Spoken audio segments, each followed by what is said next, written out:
कुछ देखिए important question है ज्योग्राफी में, वो हम बता रहे हैं। पहला सवाल है संसाधन को परिभाषित करें। तो मनुष्य जिन साधनों का उपयोग करके अपने उच्चतम विकास कर पाता है, मनुष्य जिन साधनों का उपयोग करके अपना उच्चतम विकास कर पाता है, वे सभी साधन संसाधन कहलाते हैं। भूमि, जल और क्या, वायु। जितने मतलब जितने संसाधन का उपयोग करके, वन हो गया, हम जितने संसाधन का उपयोग करके अपने जीवन स्तर को उन्नत बनाते हैं उसे संसाधन कहते हैं। सवाल है संसाधन की उपयोगिता क्यों है? अब संसाधन का उपयोग करेंगे तभी मानव जीवन उन्नत होगा, हम आगे की ओर बढ़ सकते हैं, अन्यथा नहीं बढ़ सकते हैं। सबसे पहले हम अपनी रक्षा कैसे करते थे? नाखून से। उसके बाद जब विकास हुआ तो कैसे? डंडे से। उसके बाद विकास हुआ तो लौह के अस्त्र शस्त्र से, लोहे के। इसके बाद जब देश का विकास हुआ तो यहाँ से बटन दबाएंगे, अमेरिका खत्म। ठीक है, तो इस तरह से हम अपने जीवन में विकास के लिए उनकी उपयोगिता करते हैं। संसाधन निर्माण में तकनीक की क्या भूमिका है? अब संसाधन का निर्माण कर रहे हैं तो मान ले लकड़ी है, पेड़ है, तो पेड़ से क्या करेंगे? लकड़ी को काटेंगे, काट कर बाद टेबल कुर्सी यानी चीज़। लोहा है तो लोहा से छत के लिए इमारत वगैरह बनाना। तो तमाम तकनीकों को मनुष्य अपनी उपयोगिता के अनुसार उसका आकार देता है, इसलिए तकनीक की बहुत बड़ी भूमिका होता है। वहीं पर रहिए जी। संसाधन नियोजन क्यों आवश्यक है? देखिए संसाधन को भी, जो भी सामान हमारे पास संसाधन उपलब्ध है, भूमि, जल, वायु, प्राकृतिक पर्यावरण, यानी हम ये कहें कि वन, ये सब तमाम चीज़ें हमारे पास उपलब्ध है, इनका नियोजन क्यों आवश्यक है? अगर एक निश्चित योजना के तहत, अगर भविष्य के ध्यान में रखते हुए अगर हम इनका उपयोग नहीं करेंगे तो कुछ ऐसा होगा जो एक दिन खत्म हो जाएगा। जैसे कोयला खत्म हो जाएगा तो क्या करेंगे? ऊर्जा का स्रोत कहाँ से मिलेगा? ठीक है, तो बहुत सारे ऐसे साधन हैं जिनका अगर हम बेखौफ बेखौफ अगर उनका उपयोग करते रहें तो आगे भविष्य में इनसे संकट उत्पन्न हो सकता है। इसीलिए एक निश्चित समय के अंतर्गत किसी प्लान को हम योजना बनाते हैं संसाधन को उपयोग करने का, तो यही संसाधन नियोजन कहलाता है। जैसे आज लोग खेती करते हैं, पुराने तरीके से खेती करेंगे तो आज जितने मेरे देश की जनसंख्या उससे खाद्यान्न आपूर्ति हो पाएगा? कभी हो पाएगा? तो क्या करते हैं? उसी भूमि प्लॉट पर नए नए तकनीक अपना के ज़्यादा से ज़्यादा अन्न का उत्पादन करते हैं, जिसका हमको लाभ मिलता है कि आज भी हम खाद्यान्न के मामले में आत्मनिर्भर हैं। बंद करना यार थोड़ा, नहीं। आक्रांतता क्या है? कभी कभी अतिवृष्टि और अनावृष्टि दो समस्याएं होती है, अतिवृष्टि और अनावृष्टि। तो पहला खंड अतिवृष्टि। जब अतिवृष्टि हो जाता है तो जल स्तर सारी सीमाओं को फांद जाता है, नदी अपने सीमाओं को फांद जाता है और सभी क्षेत्रों में फैल जाता है, इससे जल आक्रांतता हो जाता है, ये खत्म हो गया। इसके बाद आप एक्सप्लेन कर लेंगे इसको। जब वर्षा नहीं होती है तो उस समय सारे खेत सूखे पड़ जाते हैं, जमीन सभी बंजर टाइप के हो जाते हैं। अतिवृष्टि होना अच्छा है पर अनावृष्टि होना अच्छा नहीं है। अतिवृष्टि तो कम से कम एक फसल में हम आराम से उत्पादन कर लेंगे, खेत में नमी रहेगा, जल खत्म हुआ, खेत में नमी, हम बीज को लगा देंगे और हमारा उत्पादन हो जाएगा। जैसे बिहार का टाल क्षेत्र में बाढ़ में है तो वहाँ कम से कम एक उत्पादन हो जाता है। लेकिन अगर अनावृष्टि हो गया तो क्या होगा? धरती की जो नमी है वो खत्म हो जाएगी, उस पर एक भी उत्पादन नहीं हो पाएगा।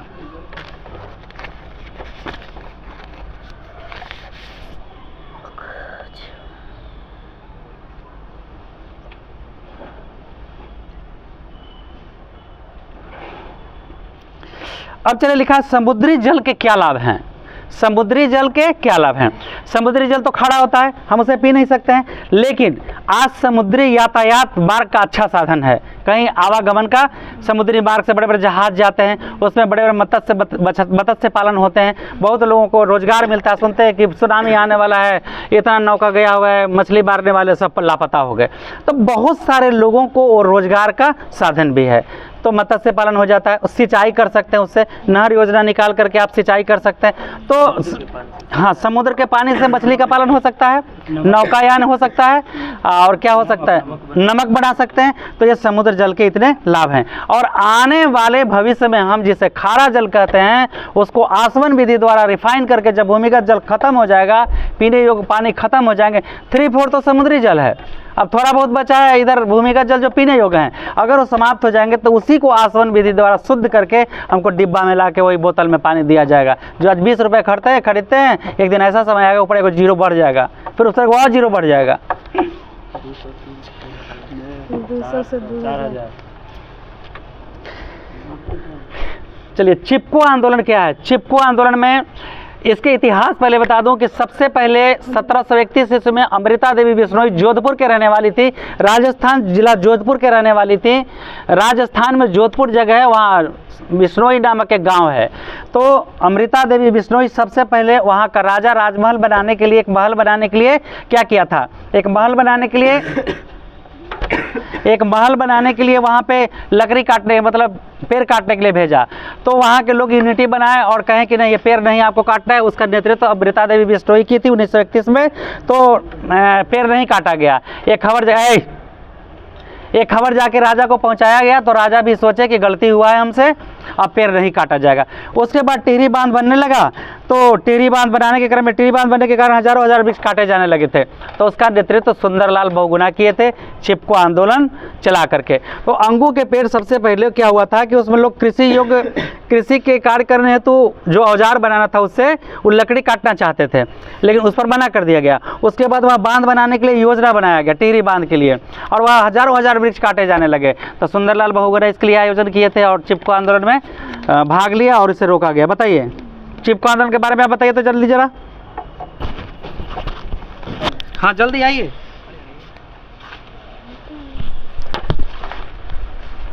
उतना दूर में चाहिए तो खसकने दीजिए, आगे आने दीजिए। चलिए। चिपको आंदोलन उत्तराखंड के गढ़वाल टिहरी गढ़वाल जिले से हुआ था, जिसके नेतृत्व सुंदरलाल बहुगुणा ने किया था। इसमें स्थानीय लोग पेड़ से चिपक कर पेड़ों की कटाई से रक्षा करते थे। उनका नेतृत्व किसने किया? सुंदरलाल बहुगुणा। याद रखिएगा। चलिए अगला प्रश्न है वन विनाश के क्या कारण हैं? तो वन विनाश के बहुत सारे कारण हैं। बड़ी बड़ी योजनाओं जो बांध बनाए जा रहे हैं, डैम बनाया जा रहा है, बड़ा योजना जो तैयार किया जाता है, परियोजना जो तैयार किया जा रहा है, बहुउद्देशीय परियोजना, तो उनसे पेड़ काटे जाते हैं। हम अपनी ज़रूरतों के लिए भी पेड़ को काटते हैं। इसके बाद ठेकेदार लोग भी पेड़ को कटवा देते हैं। तो वन विनाश पहले, और इसके बाद क्या करते हैं, जो अभी पशु है उसमें रहने वाले, उनका भी बेखौफ हत्या कर रहे हैं। जंगलों की सफाई होते जा रही है कृषि कार्य करने के लिए। कृषि कार्य करना है, जनसंख्या बढ़ रहा है, तो जंगल को धीरे धीरे क्या कर रहे हैं, साफ कर रहे हैं ना। तो इसमें मुख्य कारण लिखा है, बड़ी विकास योजनाओं के चलते नदी घाटी परियोजना में बने बांध के पीछे पानी एकत्र हो जाता है। खनन कार्यों के चलते भी वनों का विनाश हो रहा है। ऊपर से नीचे से खल दिया, अचानक धंस जाएगा तो वन विनाश हो जाएंगे। इसके बाद जनसंख्या वृद्धि के कारण लोग आवास के लिए, खेल मैदान के लिए अपना जगहों को सड़क पुल बना रहे हैं। अब जब अंग्रेज के शासन काल में जब पुल रोड बनाया जाता था तो एक अगर शेर, मतलब जंगली पशु का कैसे हत्या होता है, तो आदमखोर जो थे पशु जानवरों खींच के ले जाते थे अति मजदूरों को। तो अंत में वहाँ शूटर रखा गया, तब उसको मारा गया, तब बनाया गया। ठीक है।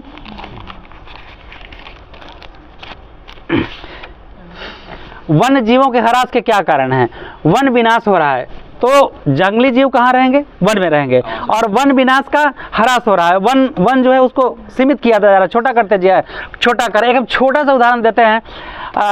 आपको एक पार्क है पटना जंक्शन के पास, उसमें जवाहरलाल नेहरू का एक तस्वीर लगा हुआ है, मतलब प्रतिमा लगा हुआ है।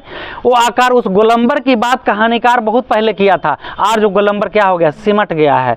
तो अगर ये छोटी सी पार्क को सिमटा जा रहा है तो बड़े बड़े वनों को क्यों नहीं सिमटा जाएगा? तो सबसे पहला है वन जीवों के ह्रास के कारण। तो सबसे पहले शिकार पर हमको रोक लगाना होगा, जंगलों को काटने पर रोक लगाना होगा, उसका संतुलन बनाना होगा कि अगर शेर का आवास हिरण है तो हिरण का शिकार अगर हिरण है तो हिरण और उन दोनों में, हिरण और शेर में क्या होना चाहिए, संतुलन होना चाहिए। कुछ लोग हिरण, खरगोश, छोटे छोटे जंगली पशु को खा रहे हैं, सूअर वगैरह भी खा रहे हैं। तो इन सब चीज़ों पर क्या है, जंगली पशु पर प्रतिबंध लगाना चाहिए कि जो मारेगा। आज सलमान खान कौन सा हिरण मारने में पाया गया है दोषी? काला हिरण दुर्लभ होता है। बिश्नोई समाज के लोग उसकी पूजा करते हैं, हम लोग गौ की पूजा करते हैं। हर समाज के लोग कोई ना कोई चीज़ की पूजा करते हैं। तो यहाँ हमारे पशुओं को मारने पर भी प्रतिबंध एक तरह से हो गया। भगवान विष्णु का अवतार मत्स्य अवतार में हुआ, मछली नहीं खाना चाहिए। आप जानते हैं हम लोगों के एक बात, वन विनाश में तो ये आ गया, हम लोग के 2 गो दांत चाहे नीचे चाहे ऊपर जरूर थोड़ा सा फेंके हुए हैं। 4 गो है ना। तो ये हमारे पाश्विक प्रवृत्ति का निशानी है कि हम लोग मांसाहारी थे पहले। चिपको आंदोलन हो गया टिहरी बांध बनाने के लिए। अच्छा अब बताइए, भारतीय कृषि के पिछड़ेपन के क्या कारण है? हमारे देश की कृषि व्यवस्था पिछड़ी हुई है। सबसे पहला कारण है पूंजी की कमी। इसके बाद दूसरा कारण है नए तकनीकी का अभाव, शिक्षा की कमी। इसके बाद खाद उर्वरक का अभाव, तकनीकी ज्ञान तो हो ही गया, और क्या करेंगे, उत्तम खाद बीज की व्यवस्था करेंगे, उर्वरक की व्यवस्था करेंगे, सिंचाई के साधन की व्यवस्था करेंगे। तो और इसके बाद तो सिंचाई की समस्या है, तो पहला पूछेगा कारण, तो सिंचाई की, उत्तम सिंचाई की समस्या, उर्वरक खाद बीज की समस्या, पूंजी का अभाव, तकनीकी ज्ञान की कमी, शिक्षा का, हाँ, खेतों का छोटा आकार, उप विभाजन तथा उपखंडन इसको कहते हैं, उप विभाजन तथा उपखंडन। हमारे बाबूजी बटलन हमने चारों बार जा खेत गए लारी में, घर गए दुआरी में। अब हम बिहार, मतलब हम देश की हो चाहे बिहार की हो, अब कृषि की समस्या को कैसे ठीक करेंगे, तो पूंजी की व्यवस्था करेंगे, उत्तम बाजार की व्यवस्था करेंगे जो उत्पादित माल को बेचने के लिए। इसके बाद यातायात के साधनों की व्यवस्था करेंगे, शिक्षा की व्यवस्था करेंगे, तकनीकी ज्ञान की व्यवस्था करेंगे। आज इंजीनियर जितना नहीं कमाएगा, अगर इंजीनियर खेत में अगर काम करने लगे, मजदूर से करवाने लगे, तो उससे ज़्यादा उत्पादन कर सकता है। और सबसे बड़ी सेवा तो लोग किसी, पहले कहा जाता उत्तम खेती मध्यम बान, पहले कहा जाता था कि सबसे उत्तम क्या है, खेती, और सबसे नीचे में क्या है, व्यवसाय या नौकरी। तो इन चीज़ों का हम व्यवस्था कर लेंगे तो फिर कृषि क्या हो जाएगा, कृषि व्यवस्था में सुधार हो जाएगा।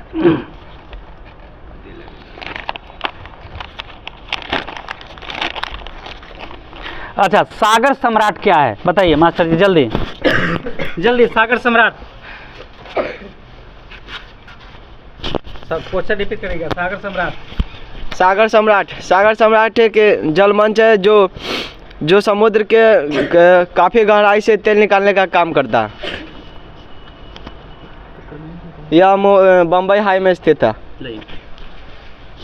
अपना समुद्र तट से लगभग 176 किलोमीटर अंदर, मतलब उस क्षेत्र में जाके, अपने सीमा से 176 किलोमीटर अंदर जाके तकले हम जाके उसकी खोज कर सकते हैं।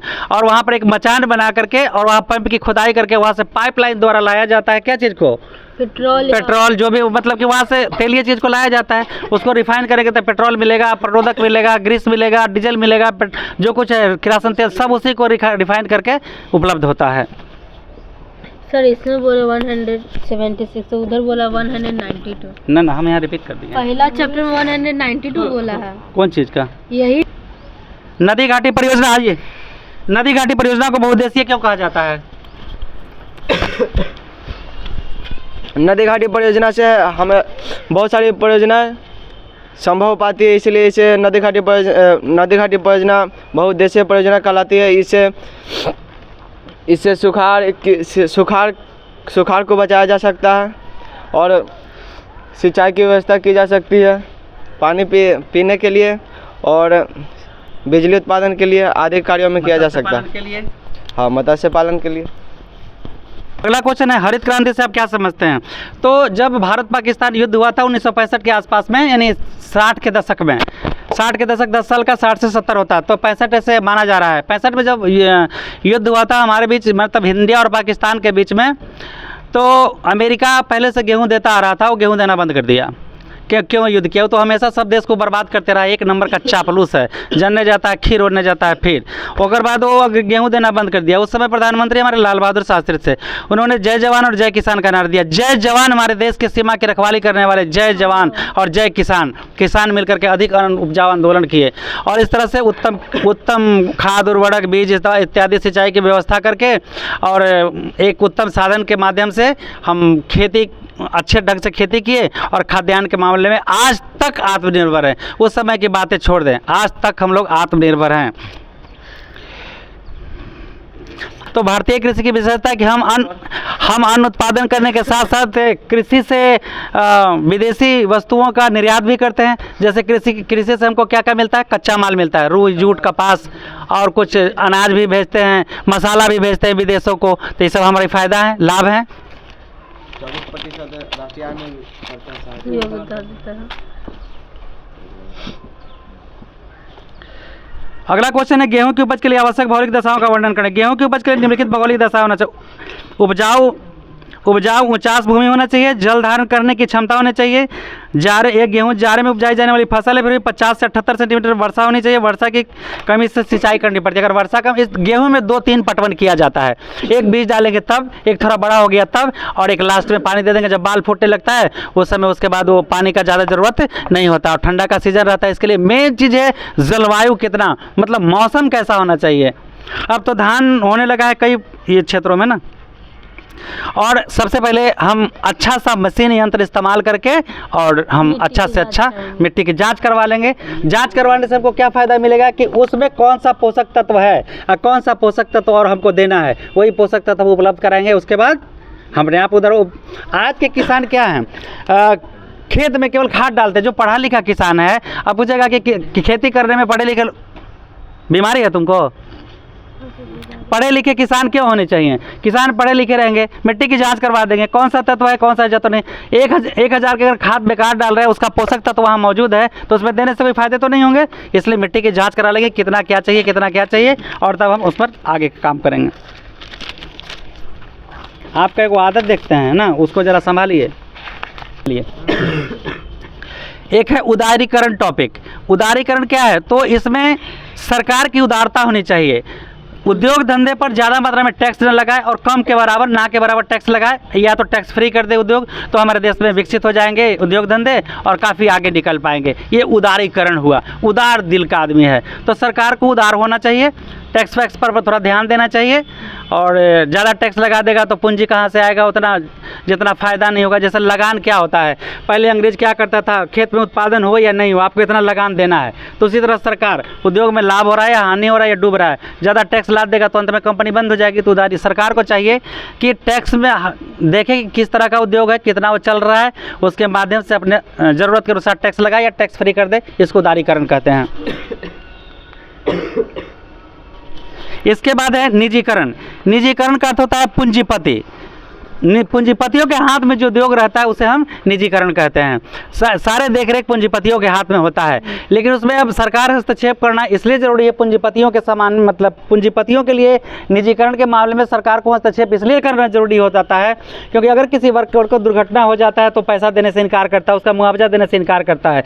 इसलिए आज सरकार कर दिया कि 20 से अधिक लोग काम करते हैं वहाँ कंपनी हो गया, और ऐसे लोगों को सरकार के मुआवजा देना चाहिए। अगर किसी तरह का उसका हाथ पैर कट जाए या नुकसान हो जाए तो उसका मुआवजा देना पड़ता है, इसलिए लिमिटेड कंपनी बनाया गया। निजीकरण का मतलब होता है पूंजीपति लोगों के द्वारा उद्योग चलाया जाना, लाभ या हानि उन पर थोपा जाता है और वो किसी पर नहीं कुछ कर सकते हैं।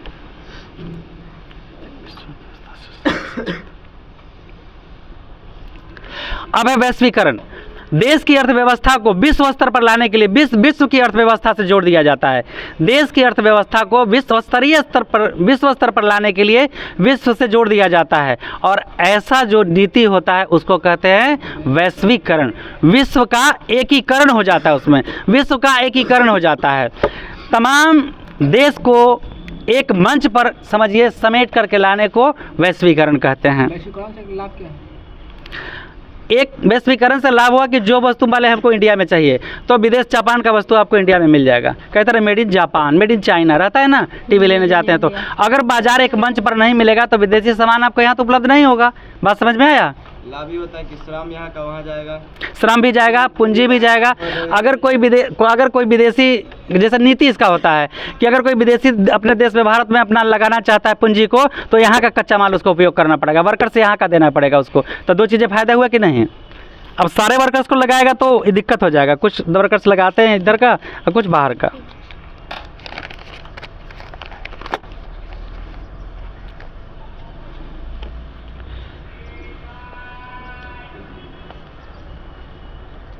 तो हमारे क्वेश्चन है, बहुत लंबा है क्वेश्चन। प्रदूषण क्या है, प्रदूषण के कारण और कुप्रभाव ये कितने प्रकार के होते हैं, तमाम वर्णन करना है। तो प्रदूषण हमारे वातावरण में अवांछनीय तत्वों का मतलब जो ज़रूरत नहीं है, हमारे वातावरण में जल थल वायु में अवांछनीय तत्वों का मिश्रित हो जाना प्रदूषण कहलाता है। हमारे वातावरण में अवांछनीय तत्वों का या जल थल वायु में, हमारे जल थल वायु में अवांछनीय तत्वों का मिश्रित हो जाना क्या कहलाता है? प्रदूषण कहलाता है। अब प्रदूषण कितने तरह के होते हैं? 4 तरह के। जल प्रदूषण, थल पर पहले आइए, पहले थल पर हम रहते हैं। तो थल प्रदूषण, जल प्रदूषण, वायु प्रदूषण, ध्वनि प्रदूषण, तापीय प्रदूषण। कितने हो गए? 5। चलिए जल प्रदूषण। तो पहले थल प्रदूषण हम यहीं से चेक करते हैं। कूड़ा कहाँ लगाते हैं बाहर के? जमीन पे। जमीन पे। हाँ। मुखिया जी डस्टबिन नहीं रखे हैं? नहीं कहूँ ऐसा बोलो, मेरा मुखिया डस्टबिन रखा है कि नहीं? रखा है, लेकिन सब चढ़ा के घर में रख लिया। हाँ, तो ये गलती है उनकी जो रखते हैं। तो जहाँ तहाँ कूड़े कचरे हमारे ज़मीन पर फैले रहते हैं, सड़े गले चीज़, जानवर, मृत जानवर जहाँ फैले रहते हैं, ये गंद फैलाते रहते हैं, ये सब से हमारा मृदा प्रदूषण होता है। और मृदा प्रदूषण कैसे होता है? हम खाद उर्वरक इस्तेमाल करते हैं, तो खाद उर्वरक कहाँ जाता है? खेत में। वर्षा हुआ तो पानी कहाँ जाएगा? जल में। तो देखिए, खाद उर्वरक हम इत्यादि जो प्रयोग करते हैं, इससे भी हमारा थल प्रदूषित होता है। इसके बाद इसको प्रदूषण को कैसे रोकेंगे? थल प्रदूषण को। तो जहाँ तहाँ कूड़ा कचरा ना फेंकर उसे व्यवस्थित जगह फेंकेंगे, उसके बाद व्यवस्थित जगह उसका रख रखाव करेंगे, उसके कचरे को हम विशेष रूप से उपयोग करने का प्रयास करेंगे। इसके बाद खेत में खाद उर्वरक की जगह हम कंपोस्ट डालेंगे, ठीक है? इतना बात। अब इन सब करने से क्या हो जाएगा? इसका निराकरण हो जाएगा। तो कारण भी कैसे हुआ? कचरा रख दिए, वो कचरे का हम ठीक से निपटारा कर देंगे। अब आइए जल, एक हो मिट्टी प्रदूषण, अब वायु प्रदूषण। वायु प्रदूषण देखिए, हम लोगों को जीने का आदत हो गया, हम लोग खुद वातावरण में वायु प्रदूषण लाते हैं। कैसे? मच्छर वाला जला के। हाँ।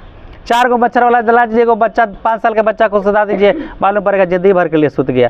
10 गो जला दीजिए अगरबत्ती ना हो, 10 गो, एगो बूढ़ा को, 2 गो चला के सुते हैं। सुनिए ना, हम बता रहे हैं 10 को जला दीजिए, अब बूढ़ा आदमी को सुता दीजिए, मालूम पड़ेगा कि दादा गए। ठीक है, तो हम सबसे पहले करें। वायु प्रदूषण हमारे वातावरण में अवांछनीय तत्वों का, मतलब वायु में अवांछनीय तत्वों का मिल जाना। जैसे गाड़ी चलता है तो गाड़ी से सिलेंसर से धुआं देते हैं, वो में जहरीला गैस होता है। और क्या होता है? कार्बन डाइऑक्साइड भी होता है, और हाँ, सल्फर वगैरह होता है। तो ये सब मिक्स हो जाते हैं, जिससे क्या होता है? वायु प्रदूषित हो जाता है। अब वायु प्रदूषण होने से फिर हम फेफड़े तक जाएंगे, बीमारियां फैलेंगे तरह तरह के।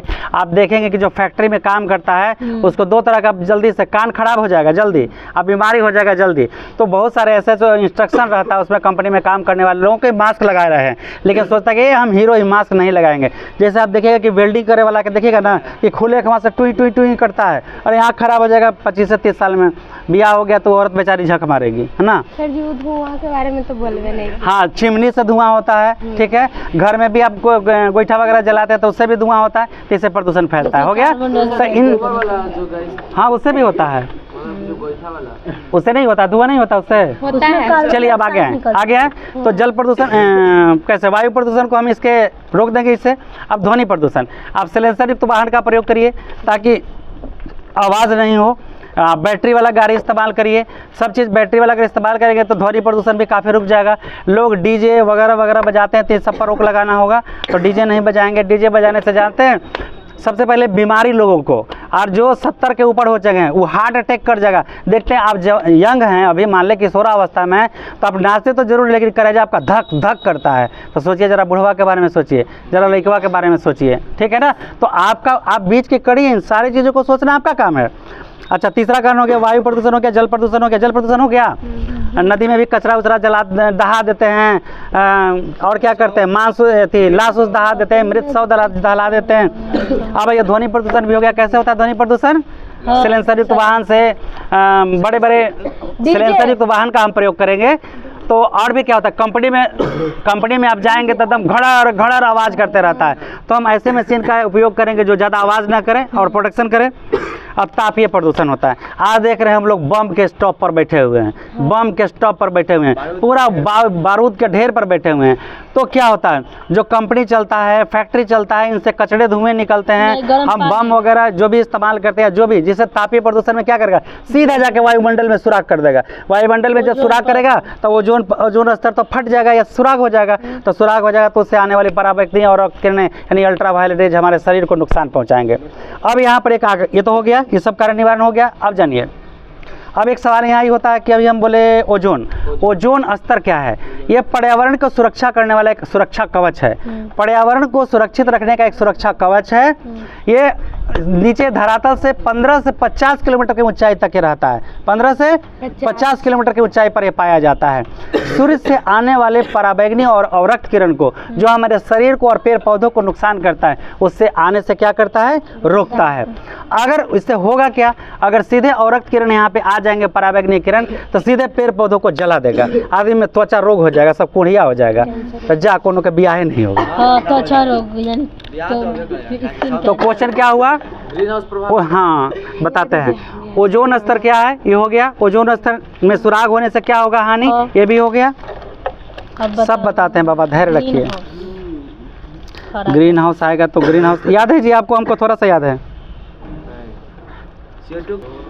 रेल परिवहन की क्या विशेषता है? सबसे पहले वो वायुयान के बाद दूसरा ऐसा मतलब यान है जिससे जल्दी पहुंचा देता है। इसके बाद वो सुगम और सस्ता साधन है। लंबा यात्रा के लिए बहुत अच्छा साधन है। सोच करके, बैठ करके, घूम करके, टहल करके, चना खाओ, बादाम खाओ, सब जा सकते हैं। इसके बाद 776 किलोमीटर लंबी कोलर रेल परियोजना ऐसी परियोजना जिसके रास्ते से 92 सुरंग, 1819 छोटे पुल, 179 बड़े पुल और 56 रेलवे स्टेशन है। सबसे बड़ा सुरंग क्या नाम बताया है? सिलीगुड़ी से दार्जिलिंग तथा कालका से शिमला तक चलने वाली टॉय ट्रेन आज भी अजूबे ट्रेन में होता है। तो रेल परिवहन की कई सारी विशेषताएं हैं। अब जल परिवहन की क्या विशेषता है? जल परिवहन की विशेषता यह है कि उसमें मार्ग नहीं बनाना पड़ता है। उसको मार्ग बनाने वाला जो खर्च बच गया। यातायात से आने के लिए बड़े बड़े जहाज़ों में हम माल लोड करके एक देश से दूसरे देश हम आसानी से पहुंचा सकते हैं। और क्या होता है जी? जल परिवहन के साथ साथ जल परिवहन के माध्यम से उसमें सस्ता साधन भी है, सबसे सुगम का ही है। घूमने का भी बहुत बढ़िया, घूमने का भी अच्छा मार्ग है। और सबसे पहले बात है कि एक एक जहाज पर 100 ट्रक लोड करके और दूसरी जगह पहुंचाया जाता है जहां रास्ता नहीं है। ठीक है, अब रास्ता नहीं, वहाँ समुद्री मार्ग है, तो यहाँ से समुद्री मार्ग पर हम लोड कर लिए और दूसरी जगह ट्रक को हम उतार दिए। कम से कम सस्ता डीजल वगैरह सब बचा, जाने का मार्ग का भी आज ना ऊपट्टी जाने, आज आपको सोनपुर जाने का व्यवस्था हो गया। हम याद है बचपन में जब छोटे थे तो भैया के साथ सोनपुर मेला गए थे तो ऊपर ट्रक व्रक सब लोड था, ट्रक और लोड था, ऊपर जाके उतर गया नाव से, जहाज से। उस समय को बहुत छोटा छोटा याद है, बच्चा बाबू का जहाज चलता था। अच्छा ये क्या हो गया? जल परिवहन हो गया। अब वायुयान परिवहन क्या है? तो वायुयान परिवहन की सबसे बड़ी विशेषता है कि सबसे जल्दी पहुंचाने का सुगम साधन है, सबसे जल्दी। अब दिल्ली दूर नहीं है, 45 से 50 मिनट में दिल्ली। तो महंगा है लेकिन सबसे जल्दी पहुंचने का साधन है। अगर किसी पेशेंट को, हाँ अगर किसी पेशेंट को आपके पास कितना पैसा है और बचाने के लिए वहाँ दिल्ली नहीं पहुँच पाए तो जब यहाँ से एयर एम्बुलेंस दिया, फटाक से चले जाइए आप एयर से, वहाँ उतारिए और इलाज करा के आप जान बचा सकते हैं। तो एयर सबसे आसान, महंगा तो है लेकिन सबसे आसान और जल्दी पहुंचने का साधन है। जल्दी ऊपर भी पहुंचा देता है, क्रैश कर गया तो। भारतीय अर्थव्यवस्था की रीढ़ है, रीढ़ बैकबोन है ना। रीढ़ की हड्डी तोड़ दोगे, अजय देवगन रीढ़ की हड्डी तोड़ा था खलनायक को, ऐसे है ना। तो रीढ़ समझ गए? तो कृषि अर्थव्यवस्था की रीढ़ है। अब कृषि से हमको कच्चा माल मिलता है, जूट, कपास, फिर दलहन, हम विदेश को भी भेजते हैं, दलहन तो कम मात्रा में है। फिर क्या भेजते हैं? मसाला भेजते हैं। तो ये सब हमें आय प्राप्ति होती है। कितना परसेंट जी? कितना परसेंट कृषि से होता है? 24% कृषि से हमको राष्ट्रीय आय प्राप्त होता है। तो इस तरह से हम कह सकते हैं ना कि कृषि अर्थव्यवस्था की रीढ़ है। साथ साथ 70 से 80% लोगों को ये रोजगार के साधन उपलब्ध कराता है। इससे लगे हुए जो फैक्ट्री में लोग हैं, जो जहाँ जूट कपास उत्पादन होता है, जिस फैक्ट्री में उसका काम होता है, उसमें लोग रोजगार में लगे हुए हैं। तो इस तरह से ये अर्थव्यवस्था की क्या हो गया? रीढ़ हो गया। नदी घाटी परियोजना के क्या उद्देश्य हैं? नदी घाटी परियोजना का उद्देश्य पन बिजली उत्पादन करता है। मतलब डैम बना के डैम से पानी गिराएगा, उसमें क्या लगा रहेगा? टरबाइन लगा रहेगा, टरबाइन घूमेगा, वो डायनेमो को घुमाएगा, डायनेमो घूम के बिजली पैदा कर देगा। ठीक है, तो इस तरह से बिजली के दो भाग, डायनेमो, एसी और डीसी। तो कोई डीसी को एसी में बदलता है, कोई एसी को डीसी में बदलता है। और क्या है? बाढ़ की रोकथाम करेंगे कैसे? वो बचवा कल बता रहा था कि उत्तरी बिहार मेरा दह जाता है, तो वहाँ से क्या करेंगे? डैम बनाएंगे, पानी दक्षिण बिहार में लाएंगे, सूखा रहता है सब खेत को पटवन कर देंगे। तो इससे क्या होगा? वहाँ के पानी का दबाव कम जाएगा और इधर में पटवन हो जाएगा, तो सूखाग्रस्त नहीं होगा। कम से कम अमीर हो जाएगा था। बिहार तो अमीर है ही है, कुछ चोरवन न गरीब कर दिया है। बिहार का नाम नहीं था, एक नाम था बिहार। अनंत सुख सुविधाएं, धरती का स्वर्ग है। बताइए बिहार में क्या नहीं है? अच्छा प्रोफेसर, अच्छा डॉक्टर, अच्छा इंजीनियर, देश का पहला राष्ट्रपति दिया, देश का पहला लोकनायक दिया। क्या चाहिए आपको? आप शिक्षा भी सबसे उत्तम, IAS IPS चुना जाता है सबसे ज़्यादा बिहार से। हजार कुछ हो गया लेकिन सबसे ज़्यादा बिहार से चुना जाता है। अच्छा, नहरों द्वारा हम सिंचाई करते हैं, वो कहाँ करिएगा? नहरों द्वारा हम नहर निकाल करके सिंचाई करते हैं, ठीक है, मत्स्य पालन करते हैं, नौकायान करते हैं, तो नदी घाटी परियोजनाओं का ये सबसे बड़ा गुण। सबसे ज़्यादा तो बिजली का व्यवस्था बहुत ज़्यादा, कितना मेगावाट पैदा कर देता है। अच्छा, बिहार में वनों का अभाव है सबसे ज़्यादा। जब हमारा इसका झारखंड का विभाजन हुआ तो ज़्यादा क्षेत्र चले गए किधर? झारखंड को, जो पर्यावरण, हाँ 7% बच गए, थोड़ा यहाँ बच गए, और साथ साथ जो भी बच रहा है उसमें भी हम काटना उसको शुरू कर दिए हैं। हमने यहाँ 4 गो पेड़ था तो 4 पेड़ कट के 4 गो घर बन गया। लंगड़ी बेल था तो हम देखे नहीं, बड़ का पेड़ हम देखे लेकिन आप देखे? वहाँ बगीचा था हम देखे, आप देखे? वैसे लंगड़ी पेड़ था कोई देखा? हम नहीं देखा। तो इसी तरह से हाँ, दादपुर बगीचा कहाँ करे आपका? दादपुर खड़ा हुई है, दादपुर बगीचा आप देखे हैं? हम देखे हैं। जब वहाँ जाते थे, गेहूँ रोपाता था ना, उन्हें धान रोपाता था, जाते थे तो धान के सीजन में आम एगो टपक जाता था, और इस तरीके तक चल पेड़वे तल। समझ में आया कि नहीं? तो आप अब आम का बगीचा सुनिएगा। यहाँ पे दीघा का मालदह आम प्रसिद्ध है। कै गो पेड़ है? आदोगरी का पेड़ सब खत्म हो गया। तो इस तरह से वनों की अनाधून कटाई हो रही है। पेड़ तो लगाए नहीं जा रहे हैं, वन लगाए नहीं जा रहे हैं, लेकिन अनाधून कटाई हो रहा है, घर बनाने के लिए, आवास बनाने के लिए, खेती करने के लिए। तो इस तरह से वन का अभाव होते चला जा रहा है। साथ साथ में सड़क बना रहे हैं, पुल बना रहे हैं, तो वहाँ ये नहीं होता कि ये पेड़ यहाँ से कबाड़ के कहीं प्लांट कर दें, नहीं, अब हो रहा है तो वो सही ढंग से प्लांट नहीं होता है, ठेकेदार के थ्रू दे दिया जाता था। ठेकेदार क्या करेगा? 100 रुपये में पेड़ कबाड़ेगा, गाड़ेगा, 50 रुपये बचा लेगा, 50 रुपये पेड़ सूख जाएगा। कोई योजना नहीं जी। बड़े बड़े बिल्डिंग बनाने के लिए टेंडर होता है 1 करोड़ का, तो 1 करोड़ में 50,000 तो बचा लेता ठेकेदार, 25,000 इंजीनियर को दे दिया, 1 लाख में 25,000 इंजीनियर को दिया, और 50,000 अपने बचा लिया, बचा 25,000 ना। तो आधा सीमेंट आधा राख मिला के पुल बना देता है, उद्घाटन के बाद टूट जाता है। सीमेंट के उद्योग है या हम लोग आ रहे थे तो देखे हैं सीमेंट का उद्योग बिहार में। और किस चीज़ का वर्कशॉप है, क्यों प्रसिद्ध है? जमालपुर में रेल का वर्कशॉप है। रेल का वर्कशॉप, डब्बा वगैरह ये सब बनाया जाता है। ये इसकी स्थापना कब हुई थी? 1875 ईस्वी में हुआ था, जिसमें 10,000 श्रमिक कार्यरत थे। यह न केवल भारत में बल्कि एशिया का पहला वर्कशॉप था जहां रेलगाड़ी से संबंधित अनेक मरम्मती कार्य किए जाते थे। तो डीजल इंजन का काम इसमें होता है। कौन सा इंजन का काम होता है? डीजल इंजन आप लोग देखे हैं? नहीं सर। धुआं देने वाला इंजन, धुआं देने वाला देखे हैं? अच्छा, मान लीजिए आपसे मेरा एक सवाल है कि इलेक्ट्रिक गाड़ी चल रही है, जा रही है इधर की तरफ, मतलब दक्षिण की तरफ, तो धुआं करना है जाएगा? इलेक्ट्रिक गाड़ी में धुआं देगा। अगर कोयला गाड़ी हो तो तब भले इधर की तरफ, मतलब उत्तर की तरफ जाएगा। यानी सीधे कहें कि विपरीत, देखिए लिखवा कहा विपरीत दिशा पे जाता है। आइए आइए, स्वागत है आप लोगों का, आइए। बिहार की जनसंख्या सभी जगह समान नहीं है। सबसे पहले कहीं भी रहने के लिए 3 चीज़ें बहुत आवश्यक है। सबसे पहले रोटी, कपड़ा और मकान, एक में रखिए। इसके बाद स्वास्थ्य, शिक्षा, चिकित्सा, मतलब चिकित्सा, शिक्षा और क्या बोले, रोटी, कपड़ा और मकान। तो आज जहाँ उद्योग धंधे की व्यवस्था हो रही है वहाँ पर अधिकतर लोग चले जा रहे हैं काम की खोज में। अब शहर की तरफ आ गए तो उनको रोजगार भी मिल गया, साथ साथ उनके बच्चे के पढ़ने के साधन भी मिल गए, हॉस्पिटल भी बगल में मिल गया। इसलिए लोग सभी जगह एक समान, सभी जगह का जलवायु भी एक समान नहीं है, सभी जगह के जो वातावरण है सब अलग अलग ढंग के हैं। इसलिए रहने के लिए कैसा रहता है कि मछली को अगर हम जल से निकाल कर रख देते तो उनके लिए अनुकूल नहीं है। तो बहुत ऐसी बातें हैं। सबसे पहले तो हम उद्योग को ही लेंगे कि जहाँ लोगों को रोजगार मिलेगा वहाँ रहना पसंद करेंगे। डिफेंस कॉलोनी, आज शुरू में जो ज़मीन लिया था 5,000 इकट्ठा था, आज 70-80 लाख इकट्ठा मान के चलिए कि हो गया है, मतलब 20 साल है। कट्टा बोले हैं। कट्टा का मतलब ही गलत अर्थ निकलता है। कट्टा लेके कौन चलता है? बेवकूफ़। अगर हमारा सामने कोई कट्टा लेके आएगा मतलब हमारा से कमजोर है, इसलिए वो चाहता है कि मुकाबला करे। तो खाली हाथ आ जाओ, बता देते हैं। समोच्च कृषि से क्या तात्पर्य है? समोच्च कृषि यह पहाड़ी क्षेत्रों में होता है। इसका अर्थ है समोच्च जुताई से है, जिसमें कृषि की पत्ती सीढ़ी नुमा होती है। इसमें अनेक प्रकार के फसल उगाए जाते हैं, जैसे चाय, कहवा, कॉफ़ी इत्यादि। देखिए अभी ये बताए हैं समोच्च कृषि, एक होता है समोच्च रेखा। तो समोच्च रेखा में विभिन्न चिन्हों द्वारा ऊंचाई को दर्शाया जाता है। इसमें हम पढ़ के दिखा देते हैं। समुद्र की सतह से विभिन्न ऊंचाइयों को दर्शाने के लिए छोटे बड़े घेरा बनाते हुए जो रेखाएं खींची जाती है उन्हें समोच्च रेखा कहते हैं। रेखाएं खींचने के पहले सर्वेक्षण कर लेना आवश्यक होता है ताकि ऊंचाई सही से स्पष्ट हो सके। रेखाओं से सटे ऊंचाई का मान अंकित कर दिया जाता है।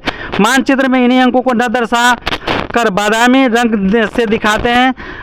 रंग को गाढ़ा और हल्का कर ढाल और समतल भूमि को दर्शाया जाता है। तो दोनों अलग अलग है, समोच्च कृषि और समोच्च रेखा अलग अलग है।